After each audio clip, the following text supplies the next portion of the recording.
تو دیکھیے جناب، آج یہ جو سبق ہے یہ بہت ہی بہترین ہے، اور اس سبق کو آپ غور سے پڑھیں اور اس سبق کو یاد رکھنے کی کوشش کریں، کیونکہ یہ ہمارے حضور کا نسب مبارک ہے، یعنی حضور صلی اللہ تعالیٰ علیہ وسلم کے پورے جو شروع خاندان سے آپ کس کی نسل سے ہیں، اور جو آپ جس کی نسل ہیں ان کے نام کیا کیا ہیں، وہ تمام باتیں اس سبق میں بتائی جاتی ہیں۔ تو میں نے کیا کہا تھا کہ اردو پڑھیں، انشاءاللہ اردو پڑھنا بھی آئے گا، اور آپ کو اپنے دین اسلام کی تاریخ کے بارے میں، اپنے حضور کے بارے میں آپ کو نالج بھی ہو جائے گی۔ ٹھیک ہے، تو سبق شروع کرتے ہیں۔ بسم اللہ الرحمن الرحیم۔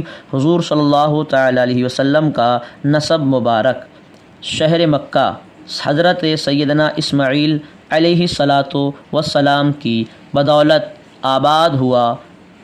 اسی شہر میں حضرت عدنان ایک بہت مشہور سردار گزرے ہیں۔ یہ حضرت سیدنا اسماعیل علیہ السلام کی نسل پاک سے تھے۔ عرب کے بہت سے خاندان والے حضرت عدنان کی اولاد ہیں۔ خود ہمارے سرکار پیارے مصطفیٰ صلی اللہ تعالیٰ علیہ وسلم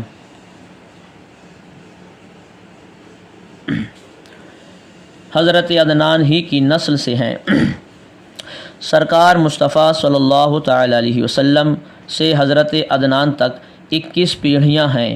کسی بھی انسان کے باپ دادا پردادا وغیرہ کو پشت اور پیڑھی کہتے ہیں۔ اب حضور اقدس صلی اللہ تعالیٰ علیہ وسلم کا نسب بیان کیا جاتا ہے۔ اس کو زبانی خوب پختہ یاد کر لو۔ ٹھیک ہے، زبانی خوب پختہ یاد کر لیں۔ دیکھیں یہاں سے اب نسب مبارک سرکار مصطفیٰ صلی اللہ تعالیٰ علیہ وسلم محمد عربی صلی اللہ تعالیٰ علیہ وسلم بن حضرت عبداللہ بن حضرت عبد المطلب بن حضرت ہاشم بن عبد مناف بن قصی بن کلاب بن کعب بن لوئی بن غالب بن فہر بن مالک بن نصر بن کنانہ بن خزیمہ بن مدرکہ بن الیاس بن مدر بن نزار بن معاد بن عدنان۔ ٹھیک ہے، یہ 21 پیڑھیاں یہاں آ گئیں۔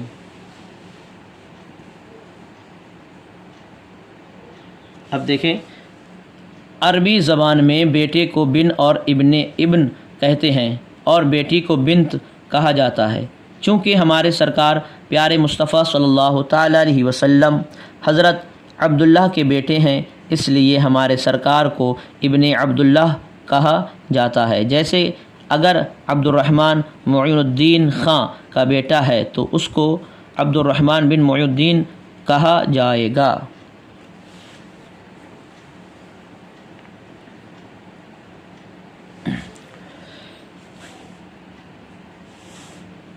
حضرت عبد المطلب ہمارے سرکار کے دادا ہیں، اور حضرت ہاشم ہمارے سرکار کے پردادا، اور حضرت مناف لقڑدادا۔ چونکہ دادا بھی باپ ہی ہوتا ہے، اس لیے تم سرکار مصطفیٰ صلی اللہ تعالیٰ علیہ وسلم کو ابن عبد المطلب اور ابن ہاشم بھی کہہ سکتے ہو۔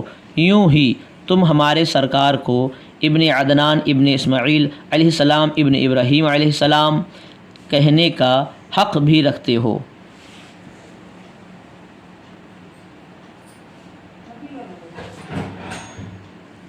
سرکار مصطفیٰ صلی اللہ تعالیٰ علیہ وسلم کے باپ دادا پردادا وغیرہ یعنی حضرت عبداللہ سے حضرت عدنان تک یہ سب حضرات بڑی شریف طبیعت کے مالک ہو کر گزرے ہیں۔ ان کی عزت اور بڑائی کا لوہا پورے عرب والے مانتے تھے۔ ان حضرات کے کارنامے تم بڑے بڑے کتابوں میں پڑھو گے۔ یہاں ہم صرف حضرت فہر کے بارے میں کچھ بتانا چاہتے ہیں۔ حضور اقدس صلی اللہ تعالیٰ علیہ وسلم کے سلسلہ نسب میں 11ویں نمبر پر تم نے حضرت فہر کا نام پڑھا ہے۔ یہ جب شہر مکہ کے سردار ہوئے تو اس زمانے میں ملک یمن کا حاکم حسان بن عبد کلال تھا۔ اس شخص کو یہ بات بہت ناگوارہ گزری تھی کہ پورے عرب کے لوگ کعبہ کا حج کرنے کے لیے مکہ میں تو حاضر ہوتے ہیں، لیکن یمن میں کوئی نہیں آتا۔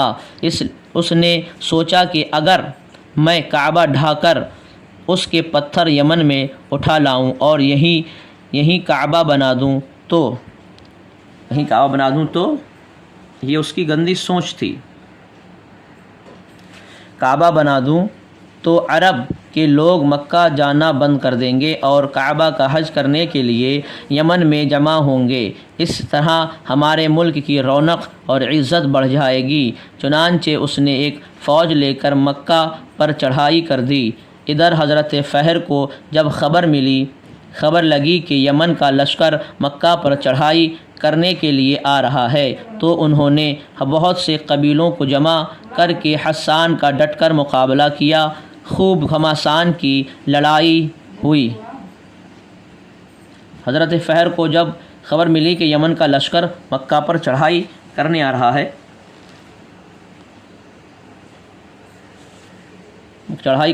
رہا ہے تو انہوں نے بہت سے قبیلوں کو جمع کر کے حسان کا ڈٹ کر مقابلہ کیا۔ خوب گھمسان کی لڑائی ہوئی۔ آخر میں یمن کی فوج ہار گئی۔ حسان گرفتار ہوا۔ 3 برس تک قید کی مصیبت جھیلنے کے بعد فدیہ دے کر رہا ہوا۔ اس واقعہ سے سارے عرب پر حضرت فہر کا رعب و دبدبہ چھا گیا۔ نسب معنی خاندان رشتہ، رونق معنی سجاوٹ خوبصورتی، کارنامہ شاندار کام، ناگوار ناپسند، شریف طبیعت کے مالک، ٹھیک ہے، بھلی طبیعت والے، شریف طبیعت کے مالک یعنی بھلی طبیعت والے۔ قید معنی بندھن، حج کا معنی ہوتا ہے کعبہ کی زیارت، کعبہ کے چاروں طرف 7 بار چکر لگانا، حجر اسود کو چومنا، ٹھیک ہے۔ فدیہ معنی جان چھڑانے کا بدلہ، دباؤ اور بڑائی، رعب دبدبہ، دباؤ اور بڑائی۔ اب دیکھیں یہاں سے ہم جو سوالات ہوتے ہیں ہر بار کی طرح یہ بھی بہت ضروری ہے یاد کرنا۔ سوال نمبر 1، حضرت عدنان تک حضرت مصطفیٰ صلی اللہ علیہ وسلم نسب پاک زبانی سناؤ۔ تو یہ جو تمام نام ہیں وہ آپ کو سنانا ہے۔ بتاؤ کہ تو حضرت قصی کا باپ، دادا، پردادا اور بیٹے پوتے کا نام کیا تھا؟ تو یہ بھی سب وہی نسل مبارک ہیں۔ آپ اس کو یاد کریں گے تو ایک دوسرے کی آپ کو پورا مکمل جانکاری ہو جائے گی۔ حضرت فہر اور حسان کا واقعہ بیان کرو۔